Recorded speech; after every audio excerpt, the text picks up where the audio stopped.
Boy, I tell you guys, it is sure getting expensive having any kind of motoring fun these days. Current state of the world and just the way things keep playing out, cost of fuel. Machines as a whole, I mean, all the nice stuff that I own, nice, I guess, brand-wise, Yamaha.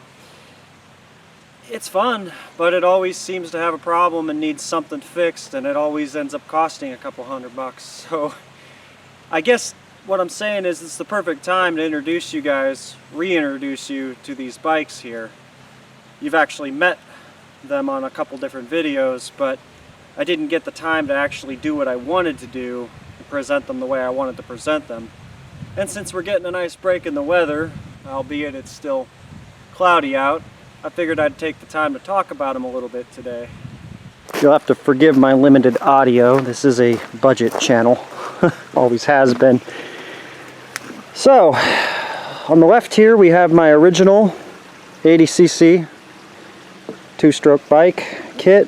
This is one of the better kits where the top of the head and the jug are two separate units, kind of like a regular motorcycle engine.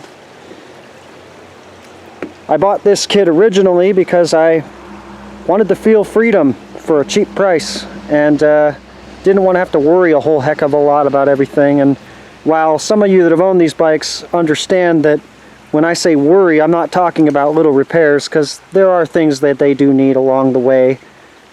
What I mean is just I wanted something cheap that I could just jump on, didn't have to worry about license or any of that stuff, relatively ignored by authorities, which is always nice. And anytime you're in doubt, you just shut down and pedal.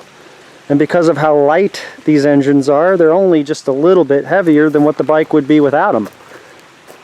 So it's not a big deal to pedal them. I had a failure on this bike. That was the last video regarding this one. And I had to ride it home. I had to ride about 5 miles with no engine, and it wasn't the worst thing in the world.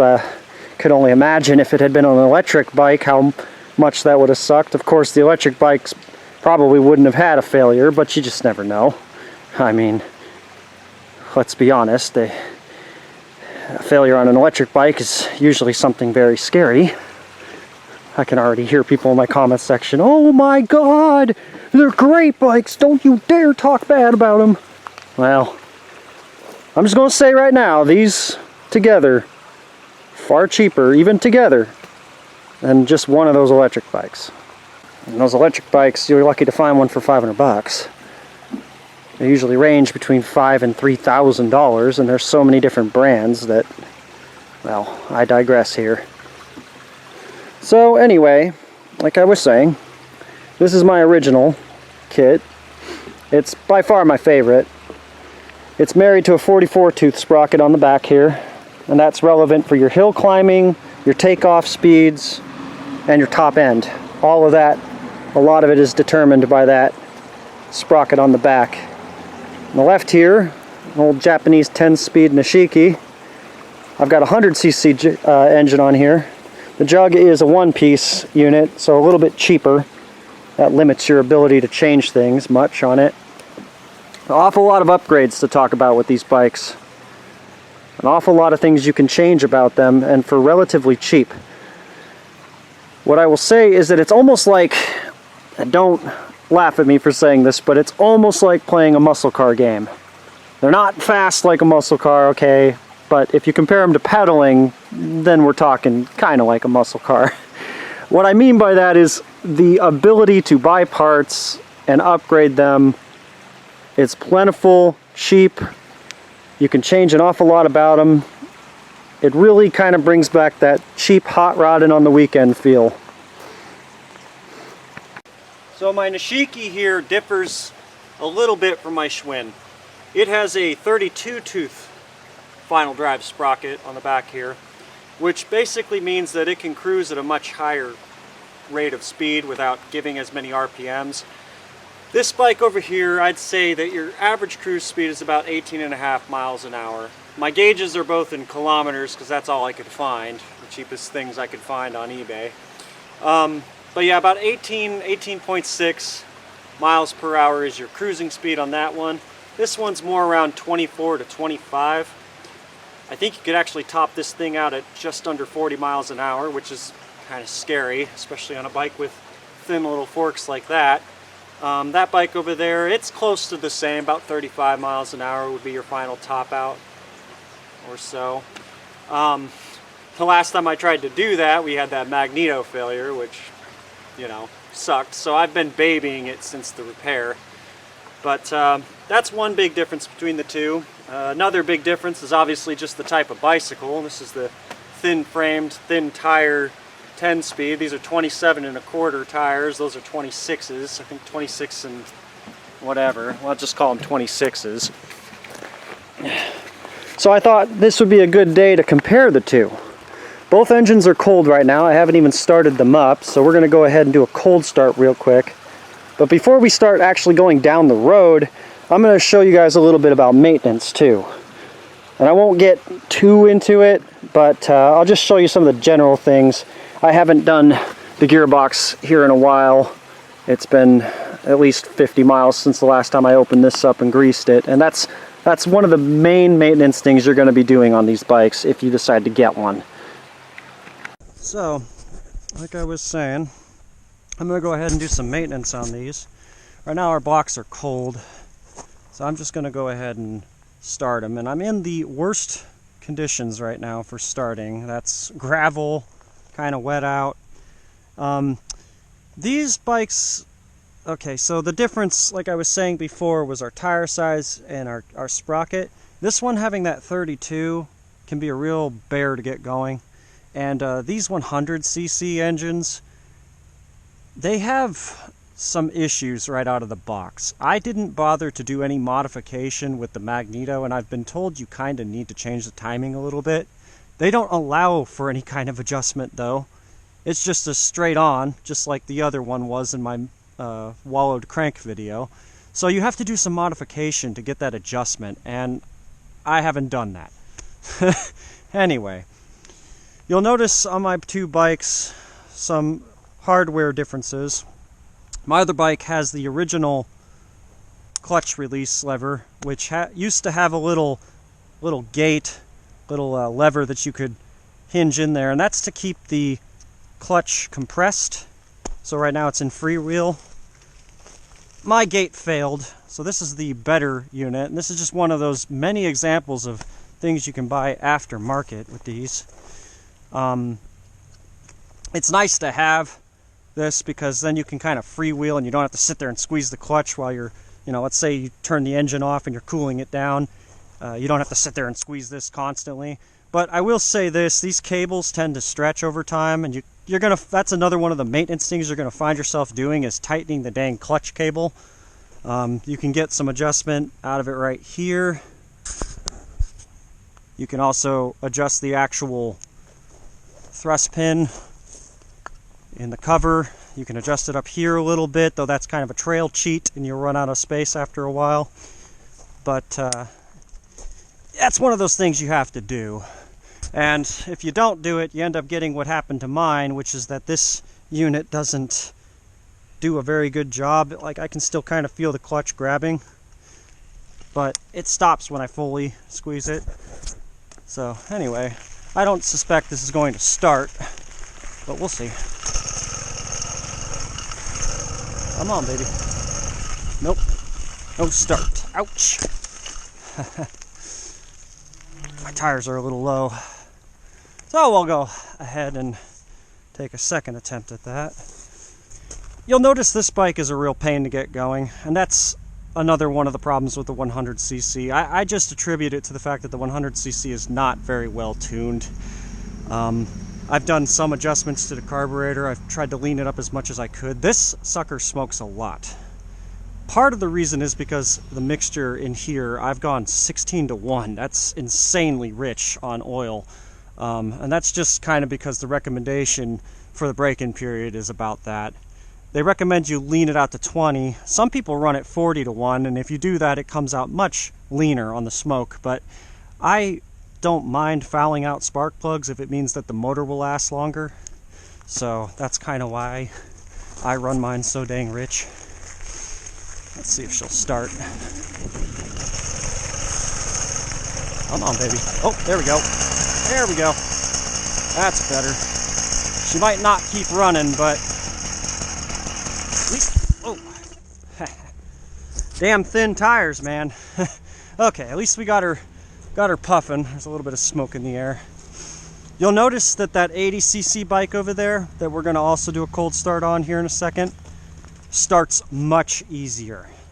That's partly due to the fact that the 80cc engine is much better tuned, and also that 44 tooth sprocket means that you don't have to get going quite as quick to get this guy running.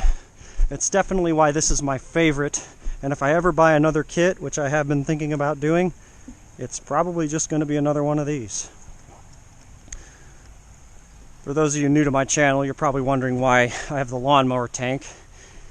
This kit had a lot of issues. I said in the other previous video, we had to do some custom exhaust bending because it didn't fit the frame. This was all busted up. I had to glue it back together. They sent me a breached gas tank. It's compromised. So yeah, I'm gonna go ahead and get my gloves on real quick. One thing I'll say about the kit they sent me, this 80 in, the rubber hand grips they sent are nasty. Your hands stink like rubber, like a really low grade rubber. That's definitely one of the upgrades I'm thinking about getting, is replacing these. So yeah, this one should start a lot easier. Granted, it used to be really reliable before the magneto work that I had to do on this dang bike. Go ahead and get it going though.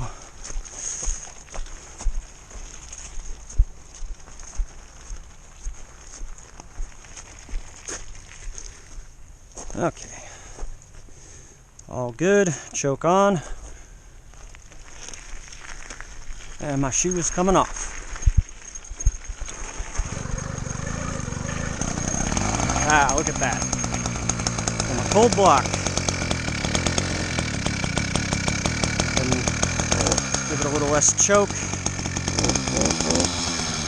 And this one smokes pretty heavy too. Once again, that's because I run it pretty rich. That's just my preference. Yeah, started nice and easy.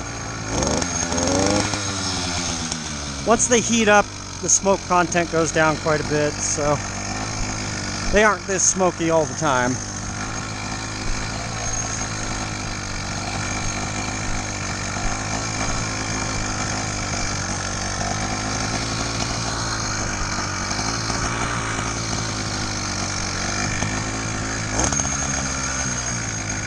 One thing I'm going to say is proper clutch releasing is definitely a topic for this video. Now, when it's a 44 tooth sprocket, you can let the clutch out from a dead stop like this and get it moving. You can do it, but you got to bring the RPMs up quite a bit. See, she'll do it. Got a double clutch a couple times there. She will absolutely do it.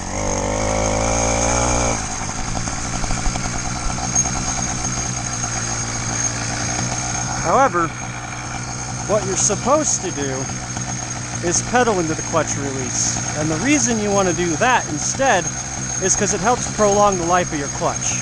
You have to remember that with the gearing on these motors, it's kind of like starting out in third gear in a car if you had like a 5-speed manual. It'll do it, but it's not really the best thing for the clutch.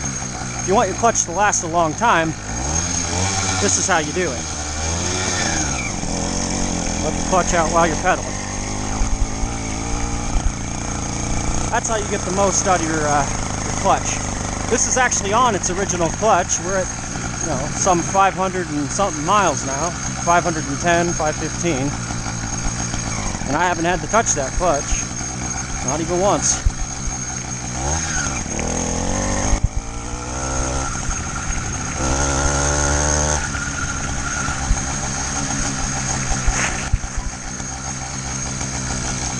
Lots of fun. Alright, let's go ahead and get into some maintenance here. So most of the kits will come with these tools that I'm holding: spark plug, socket, and an Allen wrench. Some have multiple. If it doesn't come with an Allen wrench, it's a fairly common size. If you don't have Allen wrenches, I don't even know why you're watching this video. Just kidding. Anyway, periodically, about, I don't know, maybe every 50 miles or when it gets loud, you're gonna want to go ahead and grease this area here. This is your clutch basket. You could also call it your transmission, even though it doesn't do a whole lot of switching of the gears. It's just straight gears. But periodically you'll want to get in here. Some people say you don't even have to bother lubricating these, but personally I would say where you have gears meeting each other, there should be some form of lubrication. I just go ahead and use whatever multi-purpose wheel bearing grease or whatever. And I usually take a Q-tip or a nail and I just kind of butter up the gears. That's about it. Like I said, I do this maybe every 50 miles. Sometimes I go longer. Just kind of depends. This was getting about ready though. These teeth are looking pretty dry of grease. I don't even really worry about cleaning it out. I've gone quite a few hundred miles now without ever once brake cleaning any of this. The way I figure, the more grease you have in there, the less likely it's going to go dry later. So. And honestly, these teeth look pretty dang good. So this is probably not even something that's really all that critical. Like I said, I have seen people suggest that you don't really have to do this. I know there's one crazy guy out there that runs without a cover or anything. It's kind of nice. The cover kind of doubles as its own parts tray. And after that, the only other thing that I typically tend to maintenance on these is the air filter, which is right here. They're different on other carburetors. This one's the square type. That bike over there's got that circle type, which is actually a better one. It's just like a little sponge. So you take these two screws out. There's a little cover that's, you know, not a solid cover, just a grate. You pull that off, and underneath it is a little thin, spongy material, kind of like what you would see in a lawnmower or weed whacker. And I just take that out and hit it with whatever, brake clean or whatever, let it sit and evaporate, and put it back in, and done. Haven't yet had to do anything with spark plugs. That's, you know, anyone who has two strokes knows all about that, so I don't really have to talk about that.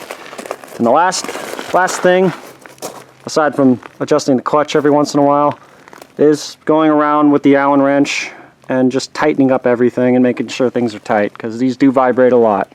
And that extends beyond the engine too. You want to do it to the gas tank and other components on the bike. Even the bike's hardware can be vibrated loose at times. You'll occasionally want to check your spokes, because this can cause damage to them, this setup. Make sure these are tight. You can see I've got the double bolt here. That's a safer setup. That one over there is running that little suicide one bolt deal, and well, we've been lucky so far, but you know. As before mentioned in other videos, they make better tensioners, and I've also been told that if you can avoid the tensioner thing altogether by mounting the motor higher up and shortening the chain, that's your best bet. Less things on the bike, less likely to go wrong. So I'm going to go ahead and demonstrate riding these bikes, and hopefully that goes much better this time than the last time. As you can see by my choice of pants, I really learned my lesson. I'm just going to be a little bit more aware of where my chain is today. I'm going to go ahead and fill them both up. I think I'm going to take this bike on a much further adventure, however, because she's a little bit less in miles. And I'm kind of trying to stretch the life of my 80 out. So I don't think we're going to take the 80 quite as far today. But I am going to take it on the course that killed it, because I don't know. I'm just not really satisfied with what happened that day. Oh, that's way too much. That's going to spill out over my tank, of course. Able to see the kilometers on our gauge there on both of them. This one's starting at 604.2. The other bike will be starting at 523. And while I won't be taking this bike nearly as far, so it'll have plenty of gas left in the tank when we're done, we will be going up some pretty steep hills on it. I'll go ahead and demonstrate the fuel economy with this one versus that one. Now, this bike does not get as good a mileage simply because of its gearing. I could raise the MPGs on her just by shrinking that sprocket down, though we'd lose a little bit of get up and go power. But this bike over here, on average, gets between 85, 90 even in a tank. It does, of course, depend how much you pedal with it. There are times where you want to shut them down and let them cool off, but it really doesn't, at least in my experience of rides, that wasn't most of its mileage. Most of its mileage was on the tank. I would say that at least 75 miles that I rode on this guy were all gas miles, and well, you'll see here in a second how crazy, how far they'll go on such little amount of gas.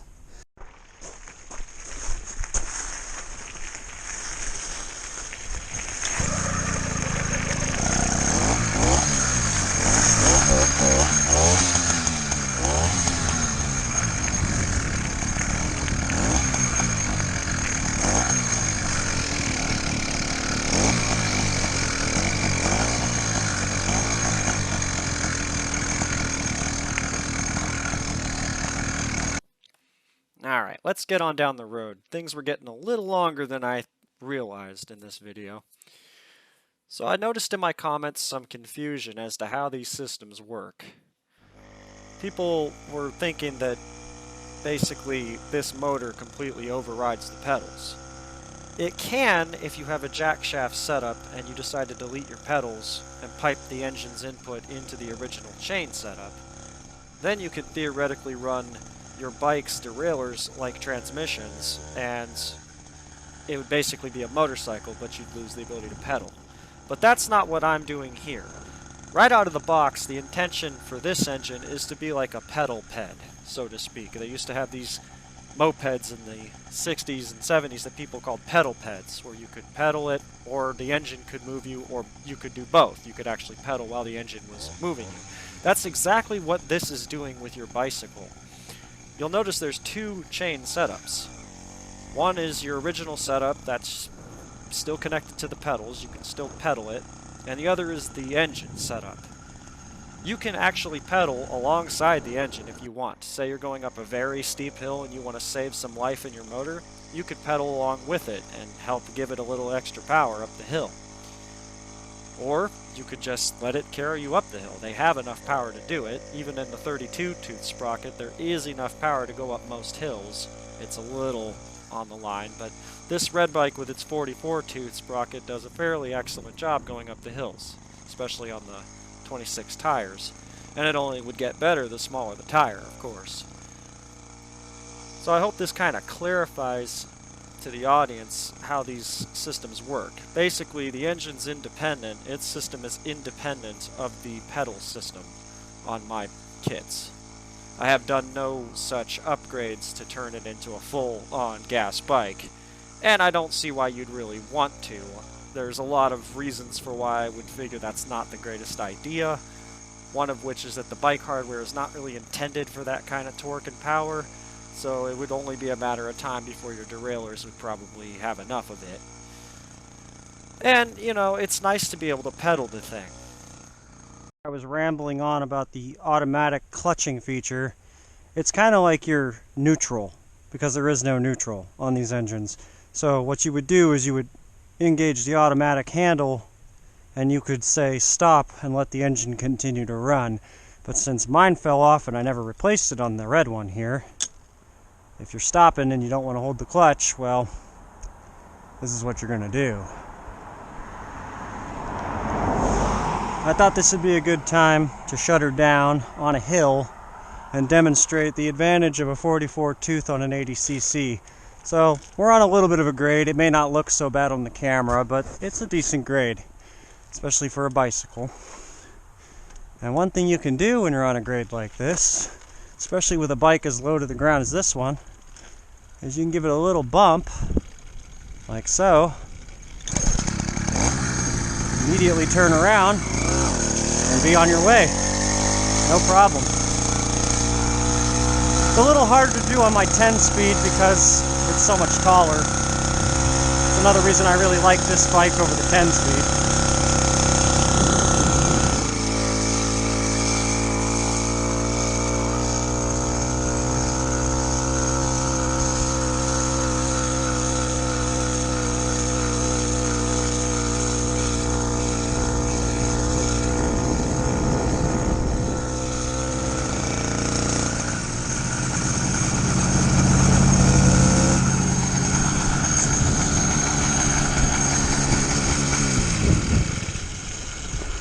Alright, so after a relatively long climb like that, whether I pedal assisted or not, I typically like to let them cool off a little bit.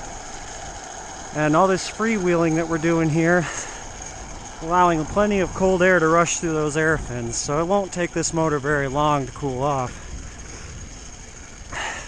That's one thing I will give the electric bikes, is that they don't generally need to be cooled off. Of course, I mean, if they get to the point where they're hot and spicy, they're usually on fire. So there's that. This guy right here, realistically, I probably don't even need to be doing what I'm doing here, but because I care about it, that's why I'm doing it.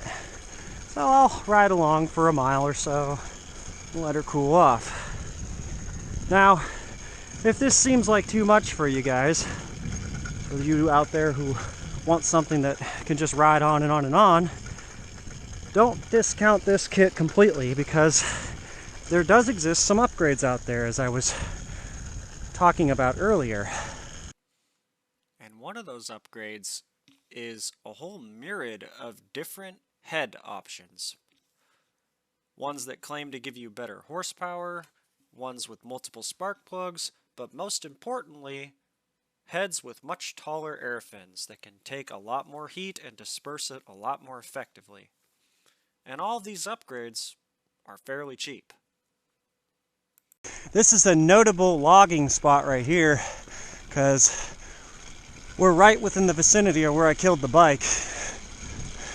So this is kind of going to be like a little personal victory for her, unless it explodes again. I don't think I'm going to give it everything she's got this time. Let's just finish with grace. What I will say about these bikes is that if you do find yourself out in the middle of nowhere and stranded, it's not such a big deal to pedal home. Now, on the electric bikes, this is a con for them. If you're out in the middle of nowhere and you have a failure, or let's just say you run out of power, let's say you've taken it 50, 60 miles and your battery's dead. You know, I think some of them have about an 80-mile range. I'm not totally an expert on that, so I could be wrong. But I will tell you this, over time those batteries age, and as they age they are going to lose range. That's just kind of how it works with electric. It's a no-brainer. Let's say you're out 50, 60 miles from home and you start to lose power. I'm sure most people wouldn't do that because they probably are well aware of their limited range.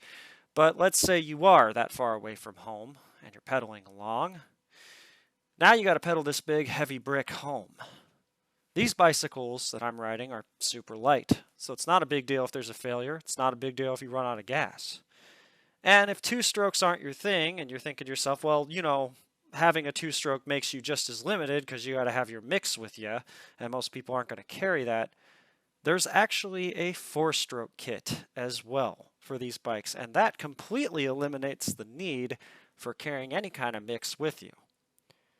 But for me, I don't really mind carrying mix. It's not like it's that big of a deal, and if you've noticed on my red bike, I have that rack on the back, so I can actually carry all my fuel supply with me. A gallon of gas will last this bike all day long.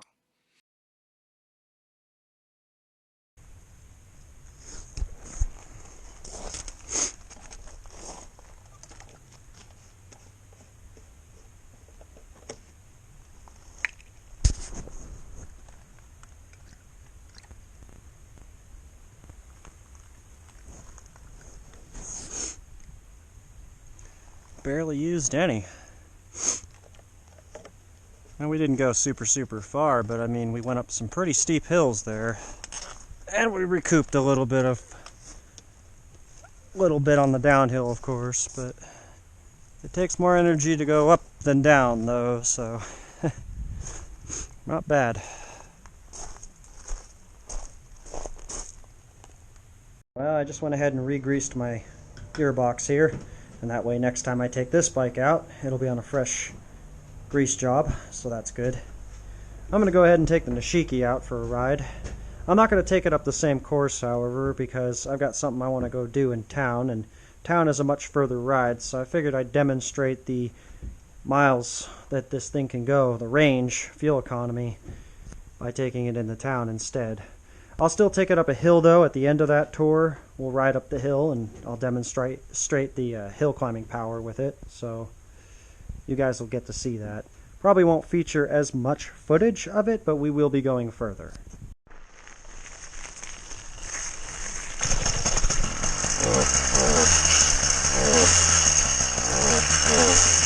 Hey, it did a lot better on this cold block, huh?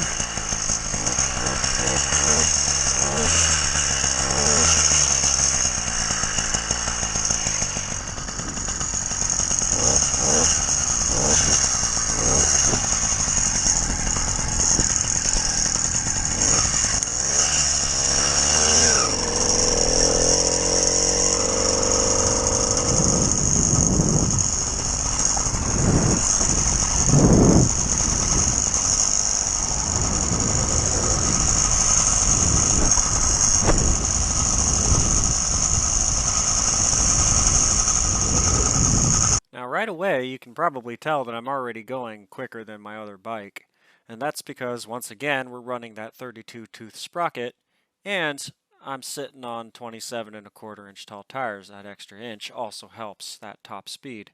It takes a little more to get this bike going, and as I've mentioned before, the hill climbing power isn't as good, but the overall flat ride is much quicker, much more enjoyable, and you don't find yourself having to cool the motor off quite as often. One thing I will say about these bikes as well is that their ability to last, the longevity, at least in my experience, has actually been quite decent. I haven't had as many problems as some people have probably had. Granted, that magneto issue, but as far as anything else, they've just kind of kept going. Compression has stayed relatively good. Haven't had any need to change out any other components. Both bikes are sitting around 500 miles. The red one has over 500 now, and there hasn't really been any problems. So as far as longevity is concerned, I've had a fairly good time with them. I've been riding around for over a year on the red bike. I think about a year and a half actually. I got it going sometime in the spring of 2022 and rode it around the entire year up until this point. And as far as the silver bike's concerned, I got that going just a couple months after the red bike. I was convinced that I wanted to try the 100cc, but since getting it going, I still prefer the smoothness of the 80cc's.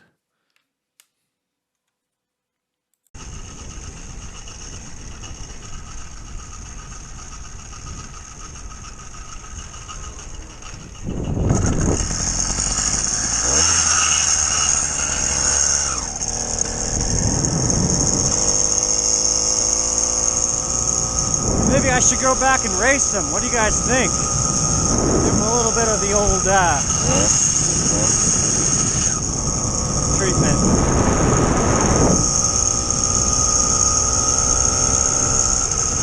Taking a little cool down and let the traffic die down as well break right here on the train crossing.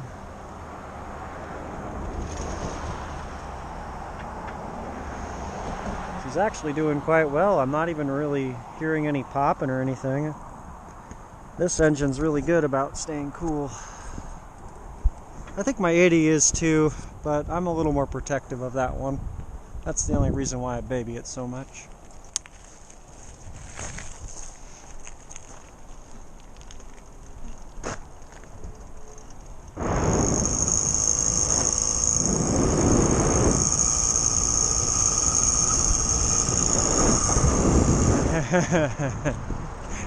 He was going slow. I don't know if you guys saw that. The lens is pretty wide angle, so it probably just looked like a regular white SUV. It was a cop. Well, he made it to town.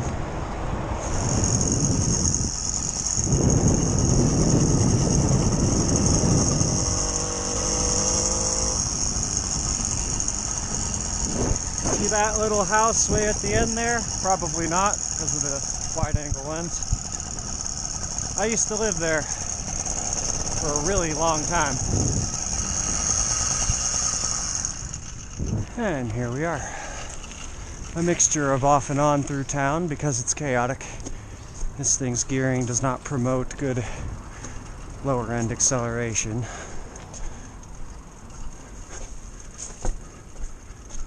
Made it to my best friend's house. Wonder if he's awake. Well, he's probably awake.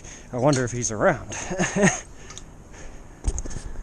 By the way, audience, he was awake. Yes, awake. That's what I said when I showed up. I don't know why I said that. I meant to say home, and I said, I hope he's awake. Yeah, you know, awake at like 5 o'clock in the afternoon. The same amount of miles I traveled on the red bike in the one trip I did around the block there. It's a big block. You know, none of that small block crap. About 10 kilometers, and that's barely down at all. I think this lid is still licking the gas. So, yeah. I've gone 6 miles so far. I'll be 6 on the way back. About 12 and a half. And I bet the fuel's barely going to be down. It's probably only going to be down to about here on the tank. So, incredibly efficient. How much assist do you provide? Depends on if I'm going up a hill or not. Most of the way here, I just rode it.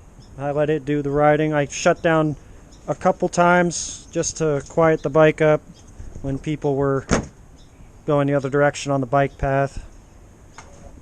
But and I shut down once when traffic was getting stacked up on the railroad tracks. I pulled off to the side, shut down, then pedaled for just a little bit. But most of that is on the engine, so at least 90% of those kilometers traveled there. That sounds funny. I'm gonna go ahead and go on my merry little way, and I will see you guys either at the hill climb or in passing and then the hill climb. One of the things that makes this such a special experience is that it's absolute freedom. And you really start to realize that the more you ride them. And I mean, a bicycle in general kind of has that feeling, but you slap an engine on it and you no longer have to worry about steep hills. You can ride much further quicker. You can still pedal alongside it, you know, if you want, or if you want to save on a little bit of gas, you can shut down the motor and cool it off and pedal, but it's just that feeling of freedom. And it's got kind of an old-timely feeling to it too, like a 100-year-old motorcycle sort of feeling. Yeah, it's not the fastest horse in the stable, but it isn't really about that. It's just about that feeling that I can jump on it and go. I don't have to ask permission. It doesn't take much to feed it. It didn't take much to build it. And in all honesty, I haven't had this much fun on a bicycle since I first learned to ride one. My only real regret with these projects is not doing it sooner.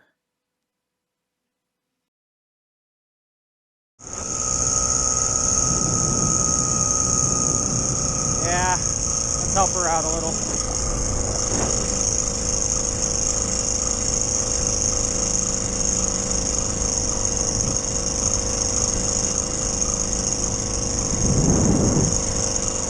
Not the best hill climber, definitely not as good as the 80.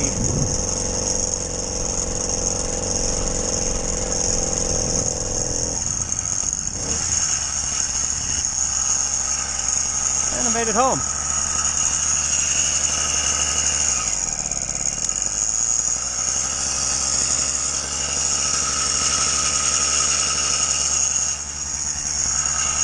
There you have it.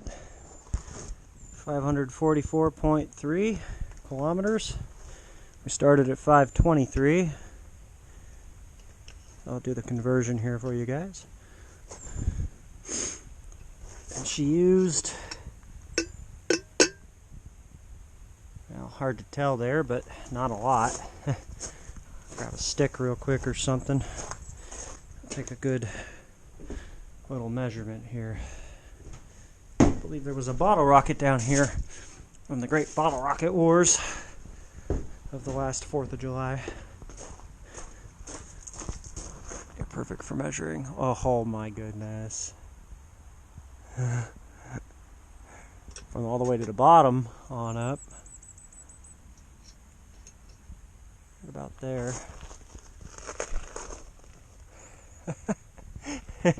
It's such a little amount, it's not even worth mentioning. My goodness. So a couple thoughts in closing on these guys. The first one is, it's so much fun, I don't even know if it's legal. Like, is it legal? I don't know. Do I care? No, not really. And neither do the cops that pass me from time to time. So in my area, they don't seem to mind. The sheriff don't mind either. And the other thought is, slow never felt so fast. I think that's a good slogan for these engines. Slow never felt so quick. Just a whole heck of a lot of fun. And this one, you know, it's not a hill climber. You saw that over there. But it still gets the job done. I could still make it to the top of this hill if I help it in its struggle on up. Still prefer this guy. It's much more comfortable. Lower to the ground, better tires. Revs up better. But, yeah. Between the two of them, fun for pennies on the dollar, you know. I got a gallon of gas between the two of them, so it's not too expensive to take them out for a nice fall day. That's going to about do it for today. So, thanks for watching, guys. Hope you found some of the information in this video helpful, and I hope you were at least somewhat entertained.